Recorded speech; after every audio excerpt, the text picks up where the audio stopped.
MI के जो भी रिसेंटली 2 मैचेस कंक्लूड हुए हैं, उनको देखने के बाद में ये जो तस्वीर है, ये बहुत ज़्यादा प्रासंगिक होती जा रही है। दरअसल इस तस्वीर में बताया गया है कि किन प्लेयर्स को रिटेन किया गया है।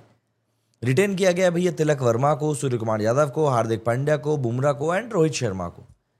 लेकिन जो नीचे आपको तस्वीर दिख रही है, उस तस्वीर में आपको ऐसा लगेगा कि सिर्फ एक खिलाड़ी है जो इस टीम के लिए मौजूदा समय में सही तरीके से खेल रहा है। और सोशल मीडिया पर जो एक बात चलाई जा रही है, वो चलाई जा रही है कि भैया यहाँ पर सीधे तौर पर गुटबाजी चल रही है। अब देखिए, बाहर से बैठकर इस बारे में इस तरीके से बोलना कहीं से कहीं तक भी सही नहीं होता है। लेकिन जिस तरीके से चीज़ें हो रही हैं और जो चीज़ें निकल कर सामने आ रही हैं, उनको देखकर ये बोलना बोलना मुझे लगता है पब्लिक का बन रहा है। ठीक है, हो सकता है ऐसा ना भी हो रहा हो, बट अगर आप सिचुएशन को देखो, तिलक वर्मा ने लास्ट मैच में जो पारी खेली, मतलब वो एक ऐसी पारी थी जिसको कि वो खुद भी भूलना चाहेगा। 23 बॉलों में 25 रन बनाए थे, उसके बाद बंदे को रिटायर्ड आउट कर दिया गया था। हालांकि उस रिटायर्ड आउट करने के ऊपर भी काफ़ी सवालात खड़े हुए थे कि यार उसको रिटायर करने का कोई सेंस भी नहीं निकला। लास्ट ओवर बचा था, सेंटनर को बैटिंग भी नहीं ढंग से मिली, तो फिर कोई मतलब ही नहीं बन पा रहा था उस चीज़ का। Apart from that, Surya Kumar Yadav ने एस्केलेट किया था उस डिसीजन को कि यार ये क्यों कर रहे हो आप, एंड ऑब्वियस सी बात है वो सही भी था, क्योंकि ऐसा करने से तिलक वर्मा के कॉन्फिडेंस को जो डेंट पहुंचता वो काफ़ी हद तक अलग होता। लेकिन कल आरसीबी के अगेंस्ट जिस तरीके से एमआई ने खेला, ऐसा लग रहा था कि एमआई दो टीमें खेल रही हैं।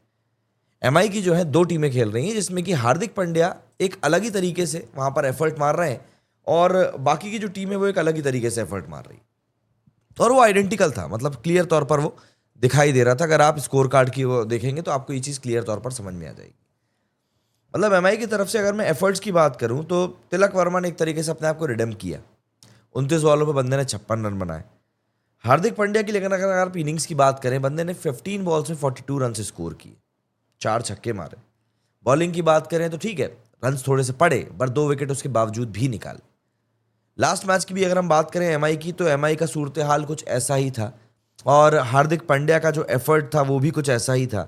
लखनऊ सुपर जायंट्स के सामने इनका ये मैच हुआ था और इस मैच को ये लोग हार गए थे। मैं आपको बता दूं, इस मैच में भी हार्दिक पांड्या ने 16 बॉलों में 28 रन बनाए थे और जब बॉलिंग करने की बात आई थी तब तो बंदे बंदे ने मतलब एक तरीके से रिकॉर्ड ही बना दिया था।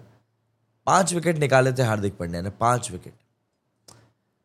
इस समय अगर मैं बात करूं तो एमआई को किसी भी पॉइंट ऑफ व्यू से ये कहना कि यहां पर एक ही बंदा ऐसा लग रहा है कि जिताने के उद्देश्य से खेल रहा है तो गलत नहीं होगा। अगर हम लोग इस मैच में ही सूर्य कुमार यादव की इनिंग की बात करें तो सूर्य कुमार यादव की जो इनिंग थी वो काफ़ी ज़्यादा स्लो निकली। यादव साहब जो थे वो 26 बॉलों में 28 रन बनाकर आउट हो गए।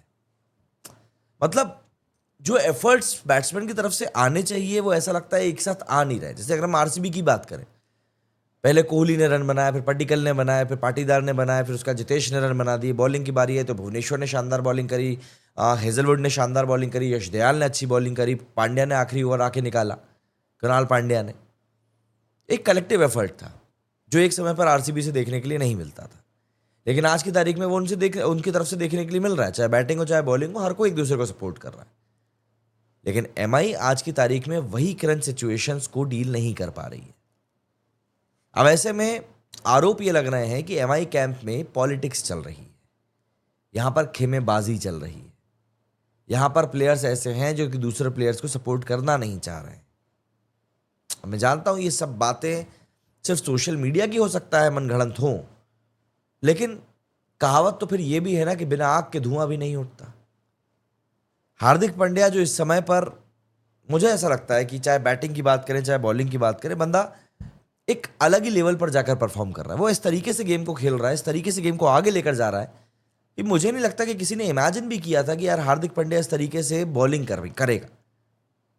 मतलब हार्दिक पांड्या की अगर मैं इंडिविजुअल परफॉर्मेंस की बात करूं, अभी तक आईपीएल में अगर हम बात करें तो बंदे ने ना आईपीएल में बहुत शानदार परफॉर्मेंस दी है।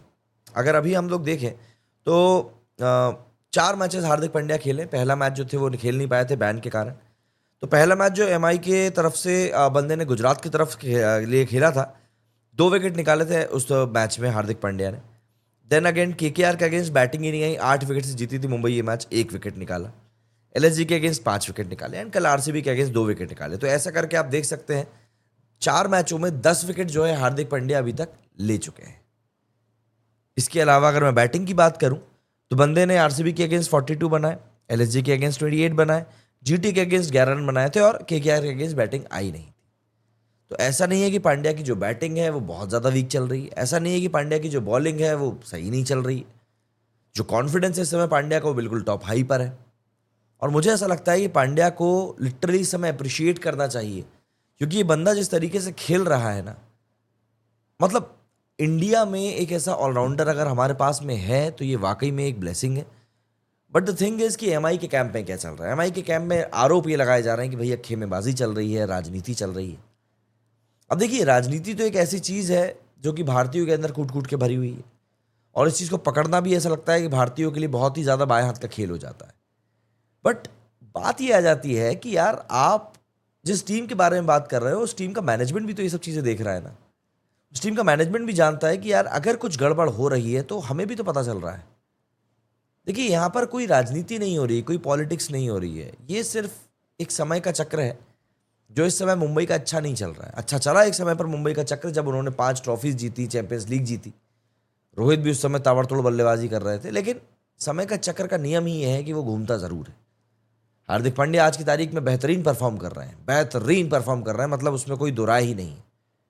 बट एज अ टीम ये 11 लोग हैं जिनको कि एक साथ मिलकर इस टीम को जिताना होगा, और अगर वो 11 लोग एफर्ट पूरा पुट नहीं करेंगे या अपनी परफॉर्मेंस टॉप नॉच नहीं निकालेंगे, देन चीज़ें कहीं ना कहीं पीछे छूट जाएंगी। और मुझे लग रहा है वही चीज़ इस समय एमआई के साथ में हो रही है। पॉलिटिक्स का तो मुझे नहीं लगता यहाँ पर कोई रोल है, लेकिन हाँ, सूर्य कुमार यादव यहाँ पर कल बहुत बुरा खेले हैं और उसके पहले तिलक वर्मा बुरा खेले थे, एंड रोहित शर्मा तो खैर कंटिन्यूसली बुरा ही खेल रहे हैं। एक कप्तान तभी का बड़ा कप्तान बनता है जब उसकी टीम अच्छी होती है। एक कप्तान अकेले दम पर बाकी के 10 खिलाड़ियों को लेकर मैच नहीं जिता सकता। एक कप्तान को चाहिए कि उसके साथ में बाकी के 10 खिलाड़ी भी क्लिक हों, जिससे कि टीम मैच जीत सके, और यहां पर एमआई के साथ वो चीज़ हो नहीं पा रही है। और इसीलिए समस्याओं ने इतना ज़्यादा घेर लिया है कि स्पेकुलेशन का जो बाजार है वो पूरी तरीके से गर्म हो गया है। एमआई को लेकर लिटरली लोग जो है बहुत सारी बातें कह रहे हैं यार, कि किस तरीके से एमआई ने गलत किया, किस तरीके से ये चीज़ें गलत हो गई। क्योंकि एक के बाद एक जिस तरीके से चीज़ें हो रही ना, वो सरासर गलत। जैसे अभी एक कमेंट आया था, भाई रोहित को बाहर करो, पूरा आउट ऑफ फॉर्म है। यार, रोहित शर्मा को बाहर अगर करना था तो मुंबई ने फिर उसको रिटेन ही क्यों किया है? भाई 16 करोड़ रुपए उस बंदे को मतलब बाहर बिठाने के लिए तो दे नहीं रहे ना। क्या बोलो यार। अब जैसे ये एक कमेंट आया था कि सूर्याज बिल्कुल टेस्ट क्रिकेट खेल रहा था और उसी की वजह से एमआई जो है वो हारा है। एक ही आया था, आरसीबी जिंदाबाद, आरसीबी जिंदाबाद। मतलब क्या बोलो यार आप इन चीज़ों को लेकर। ये देखो, इनने फिर से वही कमेंट किया है, एक ही एक कमेंट 15-15 बार किया हुआ है। लेकिन मुंबई जिस तरीके से अभी जिस जोन से जा रही है ना, वो जोन लिटरली ऐसा जोन है जिसको कि देखकर आप ना ये बोल नहीं सकते कि यार ये क्या कर रहे हैं यार ये लोग। जैसे ये किया है कि भाई मुंबई की ओपनिंग रोहित विल जैक्स करे। यार एक्चुअली में विल जैक्स और रिकल्टन के साथ जो पेयर बन रहा है ना, उस पेयर को लेकर लोग ज़्यादा उसको सपोर्ट कर रहे हैं कि नहीं यार क्या करना है। अब एक कमेंट ये आया था तुषार का कि यार एमआई की इतनी डेप्थ बैटिंग होने के बाद भी अगर आरसीबी मैच जीत रही है तो इस साल पक्का आरसीबी ही जीतेगी। तो फैंस भी इस बात को समझ रहे हैं कि यार चीज़ें जो है कहीं ना कहीं इस समय आरसीबी के फेवर में जा रही हैं, और पॉलिटिक्स की यहाँ पर कोई जगह नहीं है जहाँ तक मुझे लगता है। अब आप मुझे बताइए कि आपका इस बारे में क्या ओपिनियन है। मेरे इस वीडियो में फिलहाल इतना ही। जय हिंद, जय भारत।